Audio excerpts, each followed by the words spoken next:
Most people think all tax software is the same, but here's the surprising truth. The right interface can save hours and prevent costly mistakes. Today I'm sharing my real usage experience with Vertex tax software. Vertex is a tax compliance platform mainly used by businesses to manage sales tax, value-added tax, and indirect tax reporting. Unlike basic consumer tools, Vertex is designed for companies, not individuals. The setup process begins with account creation and business profile details. You enter your company information, locations, and tax jurisdictions. This allows Vertex to calculate the correct tax rules automatically. Most people get this wrong, but tax rules change by region. Vertex stays updated with real-time tax rates across thousands of locations. Once configured, Vertex integrates with accounting or e-commerce systems. This means taxes are calculated automatically at checkout or during invoicing. You won't believe what happens next.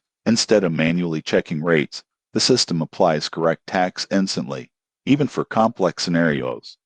In my experience, the dashboard is detailed, but not overwhelming. You can see reports, audit trails, and tax summaries clearly. Vertex is especially useful for businesses operating in multiple regions. It reduces human error and ensures compliance. Now for the downsides. Vertex is not beginner-friendly for individuals. It's built for companies with accounting teams. Pricing is higher than standard tax tools. Small businesses may find it expensive. There is also a learning curve. Initial setup requires careful configuration to avoid mistakes. So who should use Vertex? It's ideal for growing businesses, e-commerce brands, and companies with complex tax obligations. But freelancers or simple tax filers should use simpler software. The surprising truth about Vertex is that it doesn't make taxes easier. It makes them accurate. And in business, accuracy is often more valuable than speed. If this review helped you understand enterprise tax tools, subscribe for more honest software reviews before choosing business systems.